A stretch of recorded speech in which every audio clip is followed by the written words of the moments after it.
So we all know the issues when it comes to games, pay to win games, which is the fact that in order to progress a lot or progress further, you have to spend so much money. But what if someone actually did it so much that they actually won and then ended up not being able to play with anyone else because they're now the most powerful player in the world?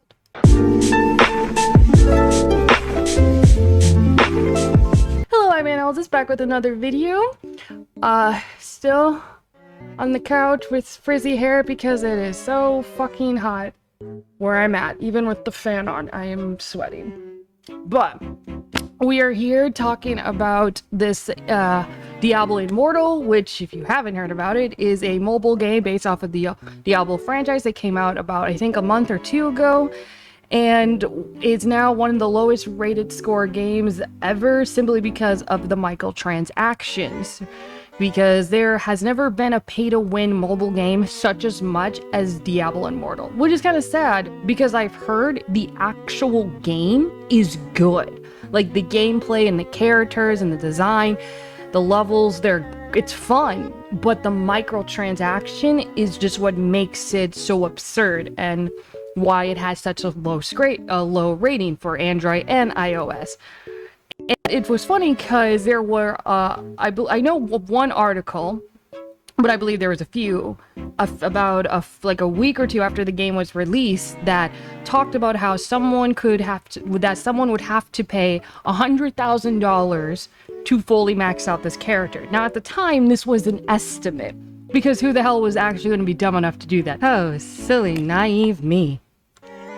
Because it turned out that there was someone that actually did it. They actually paid to win so much that, so early on in the game, that they have such a high win to loss ratio, like hundreds of wins to like 3-4 losses.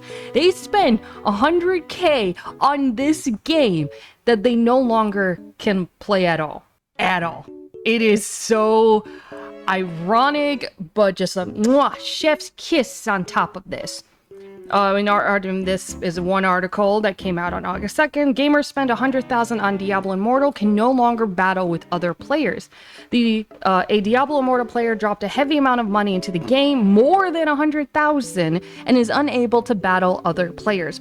The reason, the player claims, is that their power level is so high that they literally can't get in a battleground.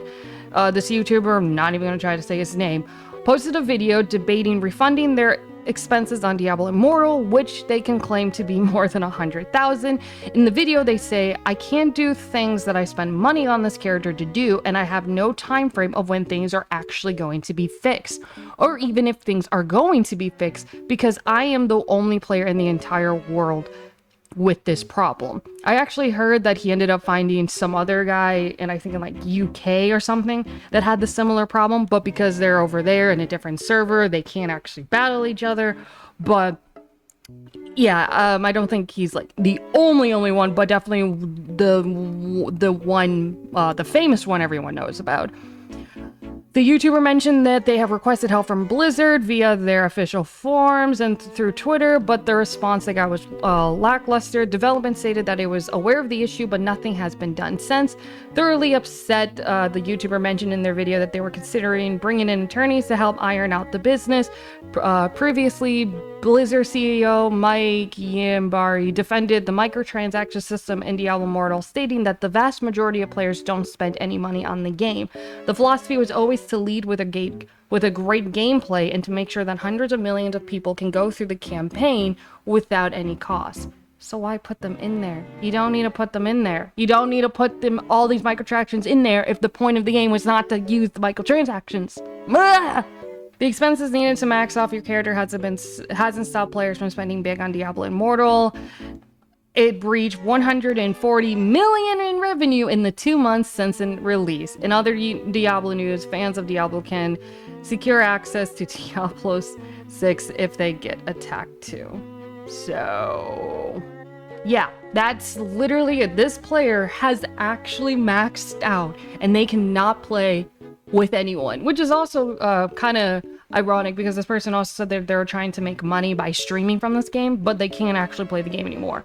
They're a clan of he's a leader of his clan, but any like groups or events or tournaments they go into, he himself can actually not join it because he's so powerful. It's just like One Punch Man up and to the top, just waiting to be beat. Except he didn't even do a small montage. He just paid the creators to make him so fucking powerful. And this is the problem when it comes to pay to win. This isn't a case where this person was like Goku and training and powering up to get that ultimate form. He just paid his way to do it, skipping the entire process and journey and just growth through this game. And it is just a shame. He did make a video, as the article stated, and everyone has been saying exactly what you would expect, telling him that he's the reason why that these games can keep going, that he shouldn't complain because he literally got what he paid for, and telling him that this is exactly what he deserves, and at this point, giving his money back is pointless.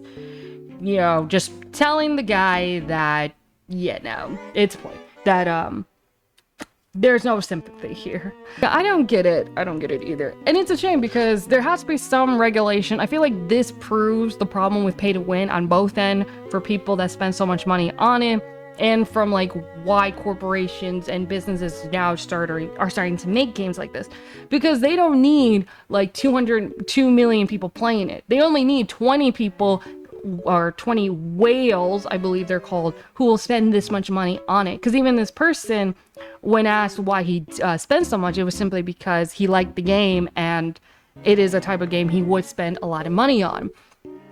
So that 140 million revenue is only being made from these few whales, just these small minorities. And a lot of pay-to-win games do target those players. They don't care if a lot of people play it or not, because they know if the game is good enough that these whales will spend for it, which is a shame because there are free mobile games out there, like Apex, Call of Duty Warzone, PUBG, but they do have microtransactions within them, but for like customizable skins and designs on guns and stuff like that. But the game is fun in themselves, and it doesn't affect the progress or your skill or how strong you are. And because the game is free and the games are good, people feel more obligated to buy it, and more people will stay playing it because of it. And it's showing to work because these games are still out doing just fine, being free and having customers as the microtransaction. It just shows that these games can work, but for some reason these games just don't do it. And it's also sad because people like competition. There are people that do like the thrill of accomplishment and working up, starting small and building up to that point. But these people, these whales, such as this player, don't have that confidence. They don't have that competitiveness in them, which is why they spend so much money on getting stronger, because it's so much easier for them. And apparently where they lack confidence, they have money. I just want to know what they do as an occupation to have this much money. Like, is it just from trust parents' funds, or do they legitimately have a job? Like, I am genuinely curious where this person got 100k to spend so much money on him. It is truly astounding, this whole story is. Blizzard say they're going to try to work on the issue to like fix that win-loss ratio count so it's not as picky as it is now, but who knows? I mean, this guy got exactly what he paid for. He paid to win, which means he's on the top of the mountain. He won. Congratulations. You're number one, and it's a lonely place to be. So I think the real lesson is for people on both ends, pay to win. It's not worth paying so much to actually win, because in the end you lose. And for other people who may feel bad, who can't progress further because they can't afford it, if you can't afford to progress in a game, it is not a good game. And I'm going to leave it there. I'm genuinely curious what's gonna happen with this. $100,000. I still can't believe that. And it's a shame that it's working. It's working because this game made fucking money within its first 2 months. And fuck. Well, anyways, leave a like, subscribe if you haven't already. I post videos as often as I can. And as always, till next time, bye-bye. So, 100... Just, I don't get it. I don't fucking get it.